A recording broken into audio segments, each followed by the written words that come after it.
Today we're talking about Moore, Oklahoma. You know it, I know it, and I lived there for the last couple of years. There's a certain history to Moore that makes it stand out as one of the most infamous cities in the world. Around here, it feels like almost everyone has a unique story about how a tornado changed their life.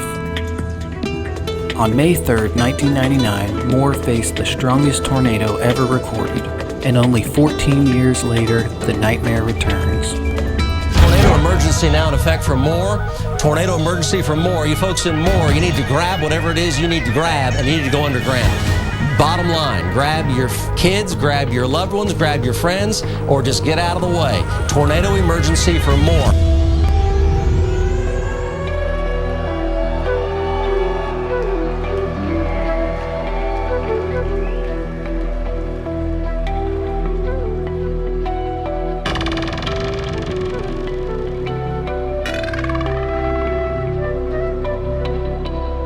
Folks, this is heading into Moore. This is heading into Moore. This tornado is heading into Moore. You can't survive these type supercells with tornadoes if you're above ground when they really spin up like this. I don't know how to explain it, how to describe it. This is terrible. This is war zone terrible. This school is completely gone. Wedge Violet F4 plus tornado. No sign of it lifting.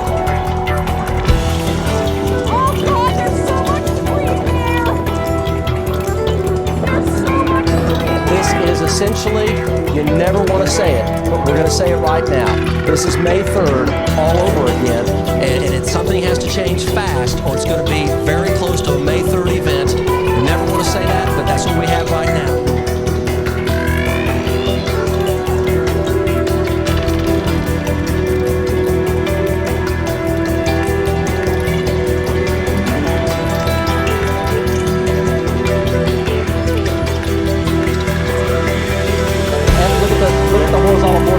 That is an F4 to an F5 tornado. That means a 250-mile-wide debris ball. It is a mile-wide tornado. This is just like May 3rd. Oh my God. And it's a violent tornado. This is a tornado emergency. This is exactly the May 3rd track. Mike, we're about to get another after this tornado. We're dropping stuff. Major wedge on the ground. Looks like May 3rd. Lots of debris. This is a repeat of May 3rd, 99. I'm sitting behind an F5 going through my town. And it's going through my town, man. And it's gonna hurt some people. It's gonna hurt some people bad.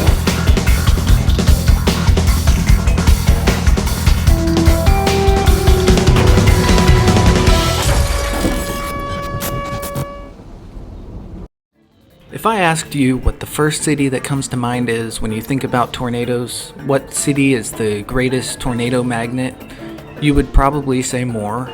And if you didn't, I would just say why would you not say Moore? So I recently moved out of Moore, and it was bittersweet to leave. I loved living there. Beautiful city, really nice people. I miss those adrenaline-filled spring days where you're watching out the window, listening to Mike Morgan on your phone, thinking about, all right, is it time to round everyone up and go to the shelter here? So what is it that makes Moore so unique? There are other cities that have been hit by multiple significant high-end, even F5 level tornadoes. But still, people almost always think of Moore. Well, we're not talking about little Gusnado spin-up type setups here. We're talking about legendary, historic, mile-plus wide, long-track tornadoes that destroy entire towns. So even though there's a lot of other places that have taken on these insane, catastrophic, heartbreaking disasters, even multiple times, there's still no place quite like Moore. From 1998 to 2013, the suburb of Moore took direct hits from 2 F4s and 2 F5s. That's only in a 14-year period. On the NOAA website, there's a damage assessment toolkit where you can look and see all of the damage paths near Oklahoma City and see there's just too many to count.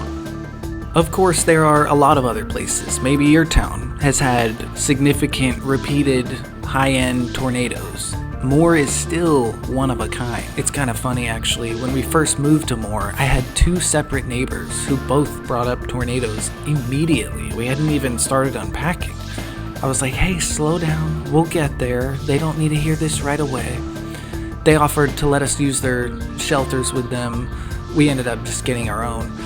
But they brought it up because that night we had what is still the craziest storm I've ever seen. And it's the only time my wife has ever woke me up in the middle of the night.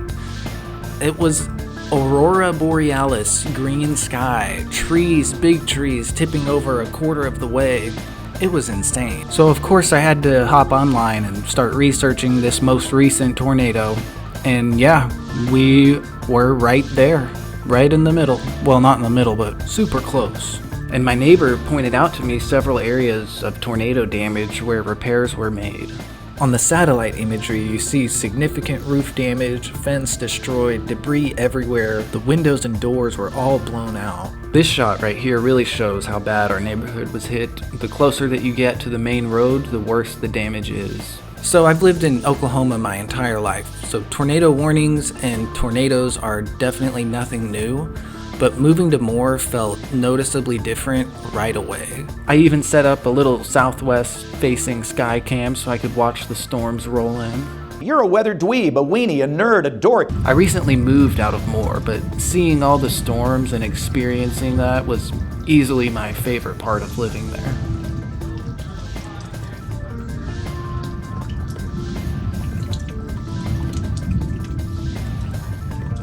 On May 3rd, 1999, one of the most infamous tornadoes of all time carved a path through Moore. And this tornado actually still holds the record for the fastest winds ever recorded in human history. This tornado caused over $1 billion in damage, injured over 500, and left 36 casualties. It was only 4 years after the 1999 F5 that Moore was hit again by a significant F4. This tornado caused numerous injuries and significant damage all throughout Moore.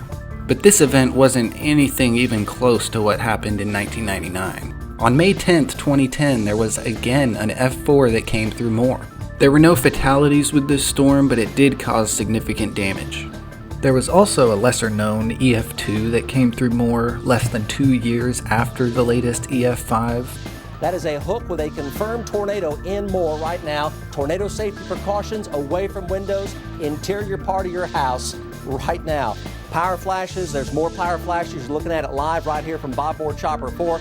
So now we move to May of 2013, where Moore takes its second F5 in only a 14-year period. This was a multi-day storm system that was forecasted, as usual, extremely well by the National Weather Service and the Storm Prediction Center. On May 19th, there was an F4 that touched down just east of Oklahoma City. You see the hook there, it is still on the ground. The velocities are quite strong. At its peak, this tornado was over a mile wide. Wow, that is a wedge. That is a wedge tornado. It was estimated that this tornado caused over $50 million of damage, and sadly there were 2 fatalities recorded with it. So as bad as day 1 of this storm system was, day 2 is when things get really dark. And we're seeing that again today, another muggy day, primed for severe weather. We'll have to kind of take this minute by minute here as these storms do develop as to the particular threat and where it will be maximized in that crucial time frame around 2 to 2:30 to 3 o'clock when folks are out running around picking up their kids and getting things done. It's a busy time of day. That morning, the Storm Prediction Center issues a moderate risk for severe weather, which is a 4 out of 5 on their scale. The National Weather Service also issued a warning timing these storms for early afternoon. Surface winds were blowing in from the southeast, while winds just a few thousand feet up were racing out of the southwest. That sharp change in wind direction with height helped the storm begin to rotate. Cape levels were recorded in excess of 5,000, which compared to other historic tornado days, that is right up there with the worst of them. If you don't know what CAPE is, that stands for Convective Available Potential Energy, and that is essentially the fuel in the atmosphere for storms to feed off of. Anything over 800 is considered sufficient to produce thunderstorms, and on May 20th, Cape levels were approaching 5,000, which is, as you could imagine, considered very extreme. So the forecasting leading into that afternoon was really well done, and it's about 2:30 when the storms start to fire a little bit southwest of Oklahoma City. Similar to intensities yesterday are possible today. Please do not take this lightly. Conditions today are favorable for large, long track, potentially violent tornadoes, and they may be difficult to see due to heavier rain today. Also, there's more trees and hills in this part of the state. Please don't take it lightly. If this storm is heading your way, go to your safe spot. At the very minimum, interior closet or bathroom, but really we prefer you go to an underground shelter or a basement or a storm cellar or a safe room or something of the like, or just get out of the way. And it's at 2:40 when the National Weather Service issues the first tornado warning. Folks, this is terrible, terrible for Moore and Newcastle. I see a tornado now on the ground. I think it is on the ground in these rotating rain bands. Let's go to the South Doppler and I can show you. It is an absolute sink drain. Sink drain right there. That is a tornado. Those rain curtains are rotating. That's a vortex on the ground. That is a tornado right there. It's going to hit the Newcastle Casino if it doesn't veer off. At 2:56, the tornado touches down. On the reflectivity radar, we see a very impressive hook echo moving directly into Moore. A tornado on the ground. We have a tornado on the ground. I'm southwest. I am west of Oklahoma City. We got this thing on the ground. It's going towards Newcastle right now. Here on Google Earth, we can see exactly where the tornado path begins, a few miles west of Moore in Newcastle. Helicopter footage gives us a better look at the extensive damage done in these rural areas. And this is early on in the tornado's life, and it's already doing EF4 destruction. Back to our damage assessment toolkit, we can go through and look at each individual damage indicator.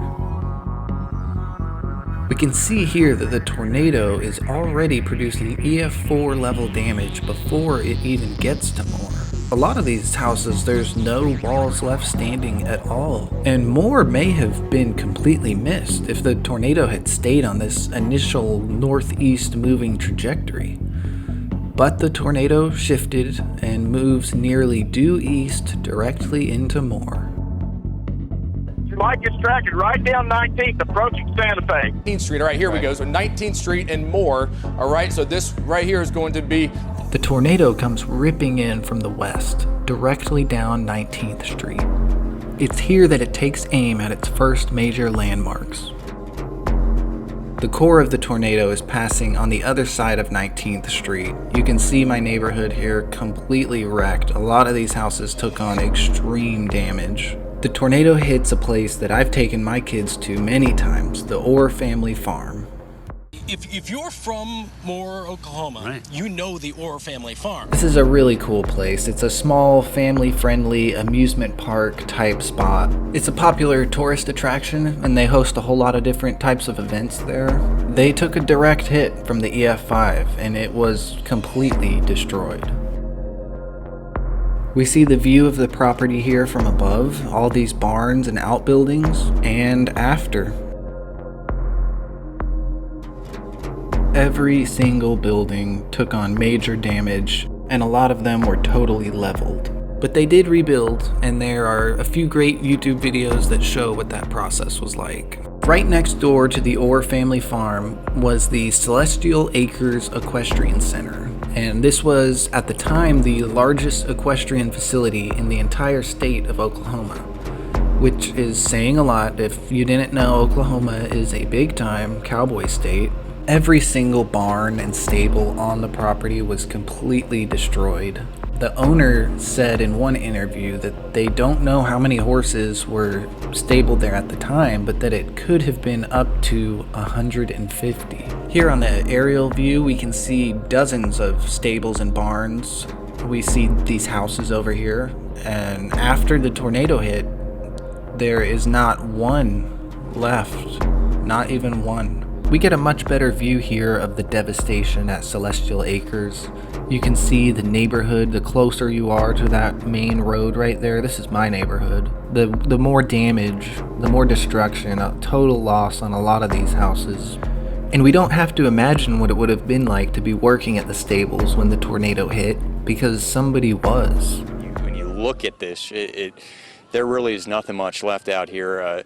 They tell me that they rent out these stalls, so that's why they really don't know how many people may have been out here at the time that this tornado came through here. People kind of come and go as they please. So again, people like Lando, who is out here, he works out here, he lives out here, honestly had no idea that this tornado was coming. It was just his, like a sixth sense, where he noticed that, you know, everything got quiet and immediately reacted to that.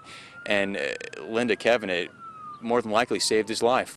So one of the more surreal aspects of this tornado is, and you can picture this, over 100 horses being lofted into the air over a residential area with houses and schools. There were a lot of people who had to ride out this storm incredibly. They rode it out inside of these horse stalls. It was all windy and stuff before the tornado came. I had no idea it was coming. It was just figured it was just like yesterday, you know, a big storm coming, and then all of a sudden it went quiet. And when it did that, being from Oklahoma, I came outside to see, and I seen debris flying over that way, and I thought I might have had a little while, so I tried to let some of the horses get, you know, loose and free out of their stalls so they'd have a chance.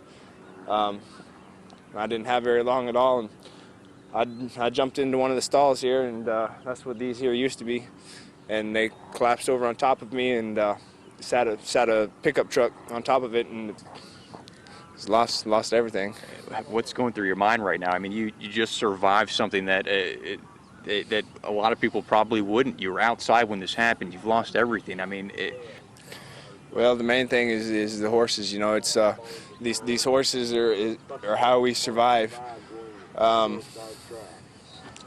You know, it's these horses are what bring us our meals every day, what bring us our place to sleep, and we might have one horse left out of all of them, and you know.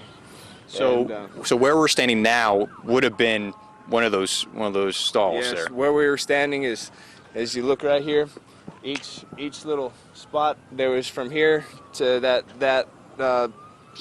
what used to be a stall door. So I did live in that area of Moore for a good while, and it's definitely sad to drive by every day and see a big empty field full of concrete pads and a rusty old school bus instead of the biggest equestrian center in Oklahoma. So as bad as all that is, immediately after this, the situation gets a lot worse. It's going to go right down through the neighborhoods between South 34th and South 19th Street. It will hit the Warren Theater. If it doesn't veer off, that's exactly where it's going to hit and cross I-35. Go, Mike.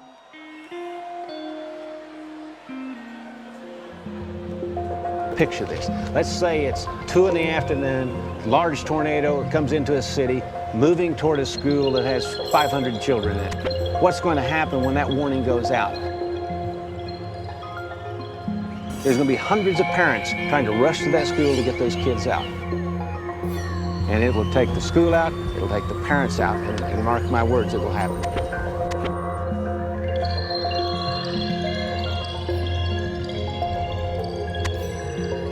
There's the school. I'm unsure sure the exact name of it.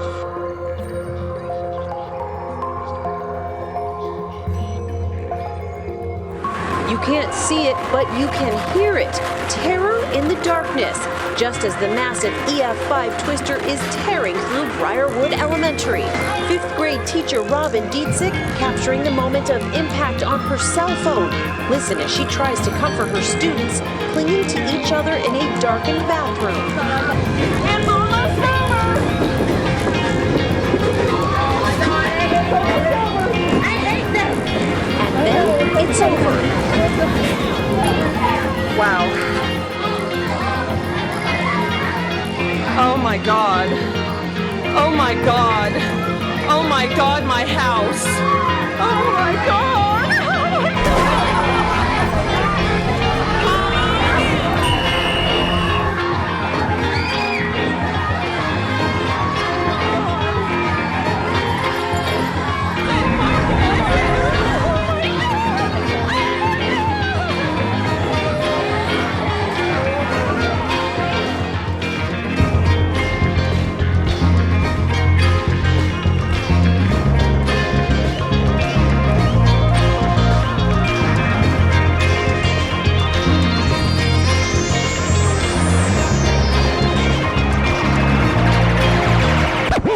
to pull a car out of the front hallway off a teacher, and I don't know what that lady's name is, but she had 3 little kids underneath her. Good job, Teach.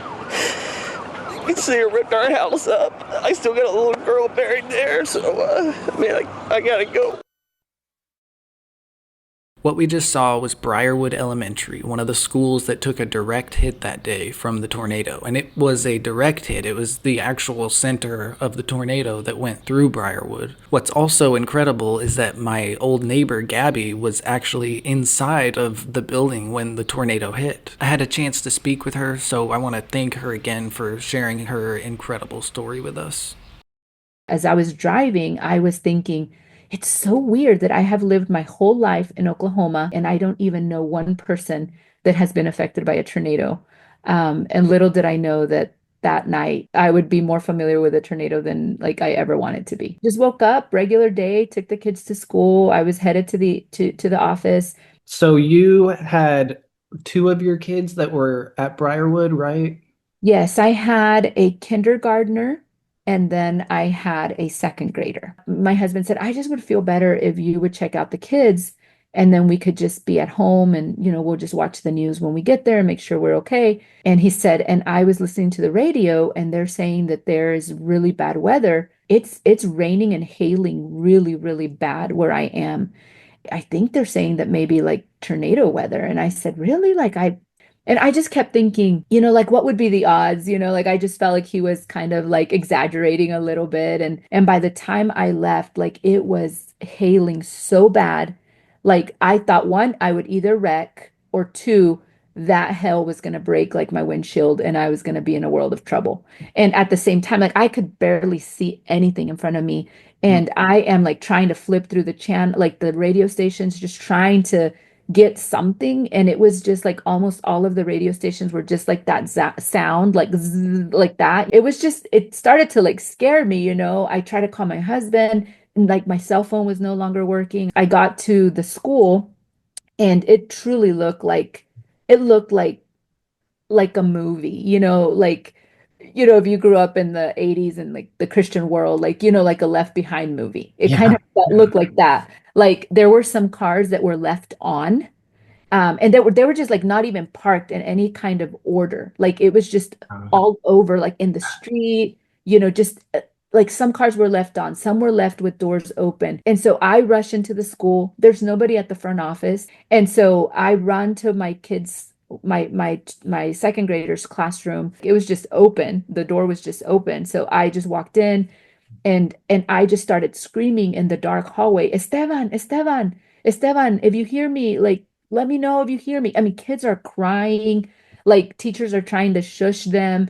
And so finally his teacher hears me and she's like, here he is. And at that moment, like, I'm still like, do I go home? Do I stay here? I just did not know. And in that moment, I got a text that came through from my dad that said, Gabby, please tell me that you are in a shelter right now because a tornado has just hit Stone Meadows, which was the neighborhood where you and I live. I just told the kids to get in tornado shelter position there. And then I just threw my body on top of them. Like it was just kind of like a reaction. The sound that I'll never forget. Like the ground starts shaking, really the ground starts shaking. It starts moving and you hear the sound like it's just like this runaway train.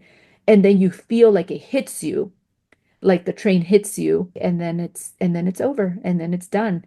That wall fell on top of us. My cell phone that I had in my hand, it like flew away. My purse flew away. My kids' backpacks that they had on their backs flew away. It was the craziest experience. And then the sound of the children crying, the sound of the yelling. It took so many months for me to be able to like really get that sound out of my mind, like just the crying and the yelling of the kids. Some of the younger kids were screaming for their moms. And then some were just screaming, like just yelling, and the teachers, trying to comfort them and trying to tell them it was okay while you could still hear, I could hear that they knew it wasn't okay, that it wasn't going to be okay. The parking lot that had been full of cars was clear.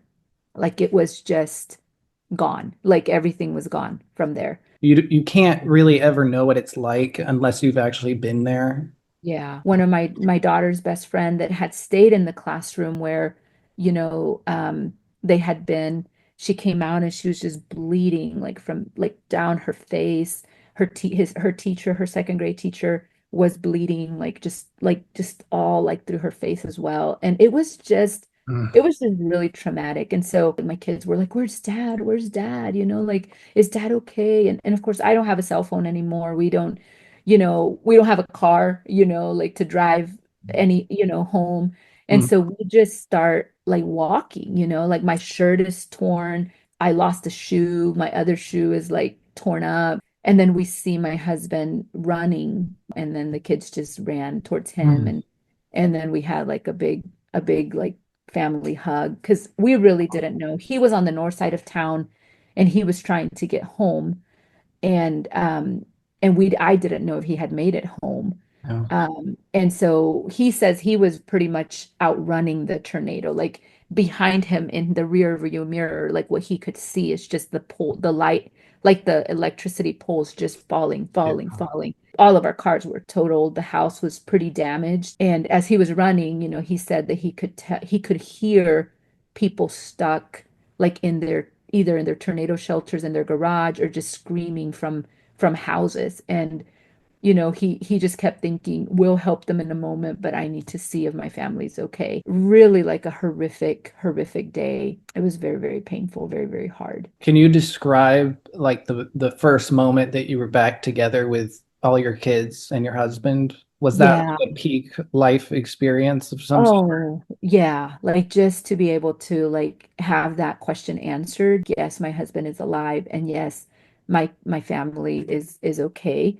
And at the same time, Danny, you hold the gratitude, and then you hold the sorrow for the families that didn't have that reunion, and as a person of faith, it really bothered me for a long time, like why we were okay when so many other families weren't. You lose that kind of like innocent faith that bad things can't happen to you. There's a lot of people like me that, for whatever reason, have this obsession, fascination with watching and tornado science and tornado stories and history. Whenever you watch so many of those videos, it can kind of just seem like a movie almost. Like you get disconnected from the reality of it, especially because most people haven't lived through even a minor tornado, much less an actual EF5 directly on top of you. So it's amazing to hear. It's really amazing to hear your story. I think that a lot of people will find it really incredible and inspiring even. So my daughter Abby, she was 7 at the time, and a few days after the tornado, she wrote something in her like little journal. It was titled "How I Felt in the Tornado," and she said, "I felt very scared on the outside, but on the inside, I was okay. I felt peace. And then I loved my mom so much because she risked her life to save us. And then big glass fell on her.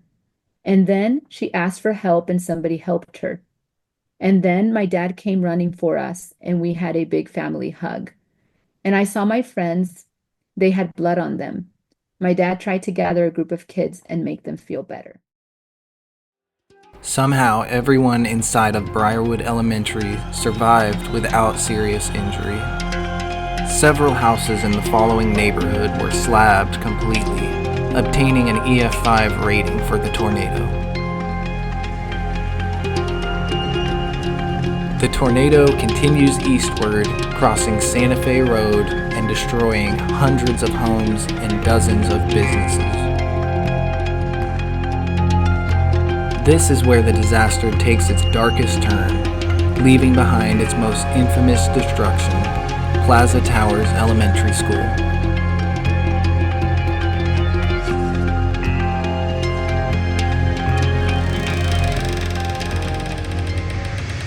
That's Oh, another no. school, Linda. Oh, my goodness. And that Oh, one looks no. like, I don't know what to say. That one looks harder. it looks harder hit than any of them before. Oh my goodness. As a parent, this is kind of hard to report on. But we're gonna stay in the air. We're gonna show you. I mean, these pictures tell everything.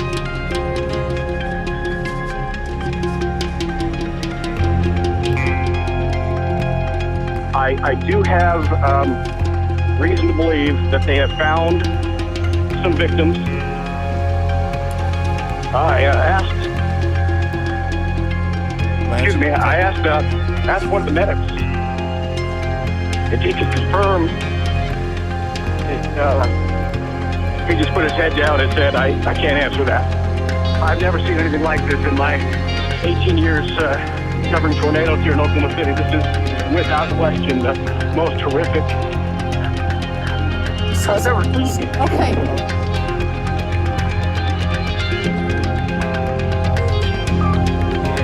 This school is basically gone. It's totally destroyed.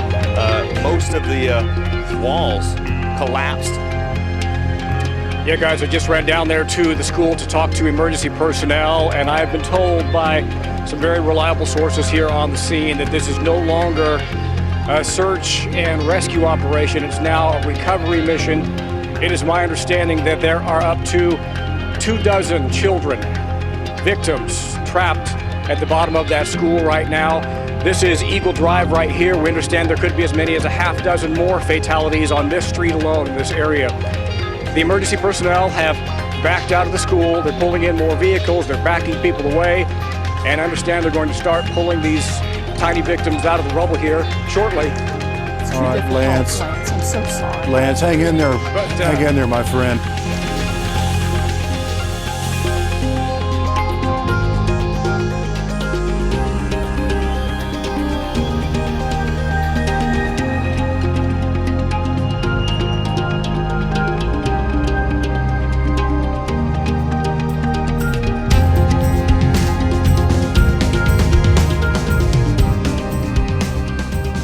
It is just absolutely heartbreaking to talk to this dad. You know, we're hearing stories of parents just in tears, so grateful that they get to hug their kids today, but we know that's not the case for several parents of kids at Plaza Towers Elementary, and we spoke with one of those dads earlier this evening, and as I said, it's just heartbreaking to talk to him. He's really still pretty much just in shock about this.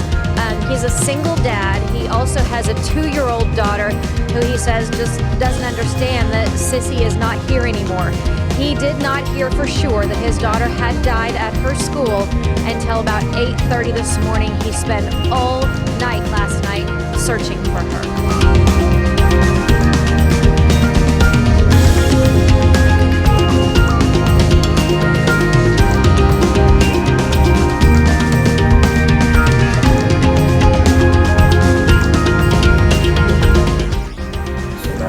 School, and there was just a big pile of rubble. You hear the kids crying, and I seen it poop up over by the creek. So I went over there and I looked for neighbors over there. I seen them pull a little boy out.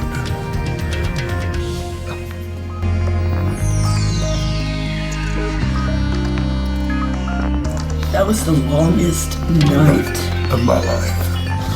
That was a living hell.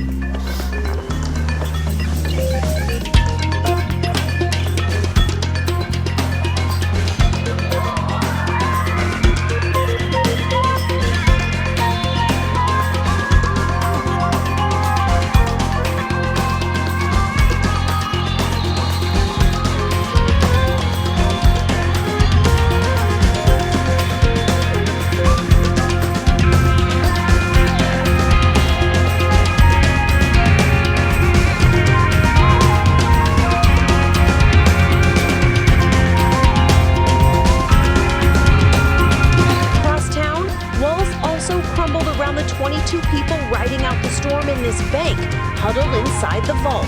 They were holding the door shut, but when the pressure started to drop and our ears started to pop, that's when the bank manager started yelling, "Don't let go."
know exactly what happened here. Exactly. And when it stopped, I was right there. That Presto cooker is what I saw. And it's really fizzling out as we're seeing. I never lost consciousness. It looks like it's roping out a little bit. And I hollered for my little dog, and he didn't answer. There it is. It's gone, Mike. It didn't come, so I know he's in here somewhere. But it just, I mean, it was there and it was gone. And I thought, well, I'm okay. What do you think of all this? This is your neighborhood. I can't imagine. This is life in the big city. The dog. The dog. The dog. Hi, puppy. The dog. Oh.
We were looking everywhere.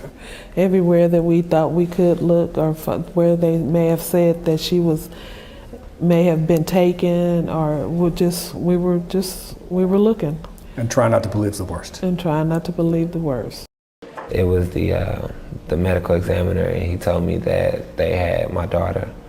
And I knew what he meant, but I didn't want to accept it, so I kept asking, what do you mean she's with you? What is she doing? And that's when he told me she was deceased. It's like taking a piece out of my heart and just like stomping on it. And to come to terms with that I won't be able to spend no more Sunday dinners with her. No more times at church anymore. All of that stuff that we did together. And the smile. And the smile. She's always going to be here in my heart and in my mind. She's always going to be here. Thank you all for watching. It really means a lot to me. Of course, Moore has fully rebuilt since this last EF5. The streets are clean, the homes and buildings are brand new. You can kind of just feel it when you drive through the city. I remember the first time we came to look at some rent houses, and everything felt so new. It actually reminded me of Joplin. I had spent some time a few years ago doing some work there, and I remember thinking, man, this place is way nicer than I expected. And it took me a few days to put it together, and then it hit me, oh, that's why the buildings look spotless, why all the roads and parking lots look brand new, because they are. So in the end, that's what Moore is, a city that's been born again time after time. Moore, Oklahoma is living proof that people can survive the most horrifying disasters imaginable. Living in Moore was a daily reminder that if nature decides to flex on you, you're just along for the ride. There's no reasoning with it, there's no negotiating with it, you're just there, in it. Not everyone can regain all that they lost, but life doesn't stop. We rebuild and keep going, because that's the only choice that we ever really have. Thanks again for watching, it really means a lot. Please hit the like button and subscribe to the channel, it helps out more than you would think. And drop a comment. I'd love to hear your thoughts on the video, on Moore, on tornadoes in general, and we'll see you on the next one.